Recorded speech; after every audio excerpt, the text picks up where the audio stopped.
Hello students, कैसे हो आप सब। उम्मीद करता हूँ आप और आपकी जो स्टडी है वो बहुत अच्छी चल रही है। आज की वीडियो में हम क्लास 10th के अंदर चैप्टर नंबर 5 जो है अर्थमेटिक प्रोग्रेशंस, उसकी हम एक्सरसाइज 5.2 की एग्जांपल्स को डिस्कस करने वाले हैं। अब देखो, इससे पहले भी हमने 5.1 की एग्जांपल्स को डिस्कस किया था। तो ये जो एग्जांपल है ये बहुत ईजी है। Find 10th term of the AP. तो मैं 10th टर्म पूछी है तो आपको 5.2 का बेसिक अच्छे से पता होना चाहिए, जो मैंने आपको लास्ट वीडियो में बताया था। इन सभी वीडियोस का लिंक आपको नीचे डिस्क्रिप्शन बॉक्स में मिल जाएगा। हमें basically nth term of an AP का फॉर्मूला पता होना चाहिए। और मैंने आपको वहां पर यह भी बताया था कि कोई भी जो nth टर्म है वो हमें किस तरह से फायदा देती है। तो आपको बताइए, आपकी एपी है 2,7,12। ठीक है, अब ये आपकी एपी है तो सबसे पहले इस यहाँ पर ए की वैल्यू लिख लो, कितनी है 2। कॉमन डिफरेंस आप मेरे को बताओगे, सेकेंड टर्म फर्स्ट टर्म बीच में माइनस का साइन, तो कितना आ गया 5। तो अब हमें जर्नल टर्म का फॉर्मूला पता है a plus N minus 1 into D. तो हमें यहाँ पर बेसिकली 10th टर्म पूछी है तो n को मैंने 10 फिल कर लिया। ठीक है, a की वैल्यू 2 है, यहाँ पर 10 माइनस 1, डी की वैल्यू 5 है।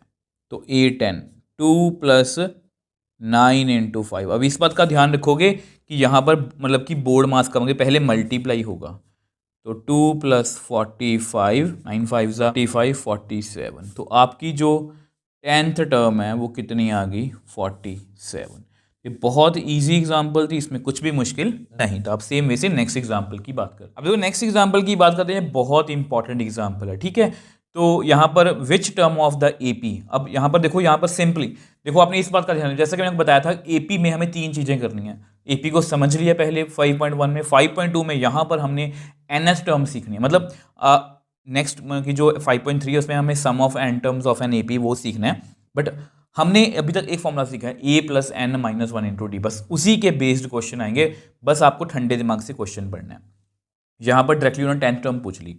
अब यहाँ पर ये पूछा कि which term of the AP, ये आपकी एपी है, इज माइनस 8। मतलब ये पूछा, ध्यान से पढ़ना, कि एपी की कौन सी टर्म मतलब कि -81 है। इस एपी की कौन सी टर्म -81 है, सबसे पहले आपको ये क्लियर होना चाहिए। आल्सो इज एनी टर्म 0, मतलब यहाँ पर कोई 0 भी आ सकती है, तो वो मैं आपको बाद में बताऊंगा। तो बेसिकली 2 क्वेश्चन पूछे गए हैं। तो सबसे पहले अपनी एपी लिख लिया करो।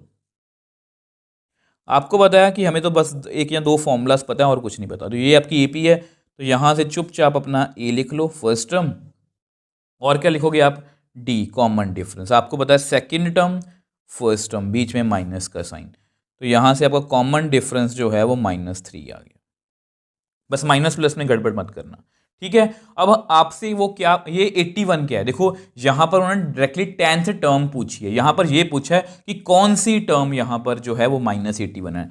Now A N is equal to -81। ठीक है, तो बेसिकली हमें यहां पर एन फाइंड करना है। यहां पर हमें एन फाइंड करना है कि कौन सी टर्म यहां पर, कौन सी टर्म -81 है। आई होप ये पहले क्वेश्चन आपको क्लियर है। अब यहां पर जस्ट हमें फॉर्मूला लगाना है, उसको हम नेक्स्ट पेज पे लगा लेते हैं। अब देखो यहाँ पर आपको ये फॉर्मूला पता है a plus N minus 1 into d. Question बस एक इधर उधर घुमा के पूछेंगे और इन क्वेश्चन में कुछ भी मुश्किल नहीं है। ए आपका 21 था, एन हमें फाइंड करना है, डी आपका -3 था। ठीक है, -81। इस 21 को ना आप उधर ले जाओ। कैलकुलेशन आप जिस तरह से मर्जी कर सकते हो, जैसे आपको ठीक लगे। तो n-1 साथ में -3 है, तो इनको ऐड कर लो 2 और 102। ठीक है, तो ऐसा करो, इस -3 को भी आप उधर ले जाओ, ये डिवाइड में चला जाएगा। अब ये आपस में कट गया, 3 3 ज़ा 9, 3 4 ज़ा 12, 34 आ गया। n-1 इज इक्वल टू 34, तो ये कितना आ गया 34 + 1, n कितना आ गया 35। तो देयरफॉर, तो बेसिकली इसका मतलब क्या है कि 35th टर्म जो है वो कितनी है -81। आई होप ये क्वेश्चन आपको क्लियर है। देखो हमें ये देखना था कि कौन सी टर्म -81 है, इस एपी में कौन सी टर्म -81 है। अब चुपचाप अपना फॉर्मूला लिख लो, a plus N minus 1 into D. मुझे इसमें a पता है, मुझे इसमें d पता है, और मुझे a n पता है कि टर्म पूछिए कौन सी टर्म -81 है। तो वो -81 को मैंने उसको इक्वल रख लिया, तो वहां से मैंने n निकाला। अब जो नेक्स्ट क्वेश्चन उन्होंने पूछा है, is any term is equal to 0, तो आप क्या करो, let an is equal to zero, is equal to zero रख के देख लो, मैं आपको लास्ट में बाद में बताऊंगा। इसका फॉर्मूला क्या है, a plus N minus one into d is equal to zero. A कितना है 21, एन माइनस वन, डी कितना है -3। ठीक है, इस 21 को आप उधर ले जाओ, -21 बाई -3, इसको भी कट कर दो, 3 7 ज़ा, n minus one is equal to 7, n is equal to 7। Therefore हम ये कह सकते हैं कि n की वैल्यू 8 आ गई, मतलब एक टर्म जो है वो इसकी 0 है। अब यहाँ पर मैंने आपको अपनी तरफ से बोनस टिप बताई है। देखो ये दोनों क्वेश्चन ना एक ही तरीके के हैं। कौन सी टर्म -81 है उसके लिए भी हमने यही लिखा है, कौन सी टर्म 0 है उसके लिए मैंने यही लिखा। देख लो, an का फॉर्मूला फिल किया, वैल्यू फिल की, यहाँ से n आ गया, यहाँ से n आ गया। अब देखो, अब यहाँ पर मैंने बोनस टिप इसलिए दी है कि ये क्वेश्चन आपको MCQ में आ सकता है। देखो यहाँ पर जरूरी नहीं है कि हमेशा आपके सामने ऐसी सिचुएशन ही आएगी, हो सकता है कि ये क्वेश्चन करते वक्त या ऐसा क्वेश्चन करते वक्त n की वैल्यू जो है वो फ्रैक्शन में आ जाए या माइनस में आ जाए। तो आपने इस बात का ध्यान रखना है कि n का मतलब क्या होता है, नंबर ऑफ टर्म।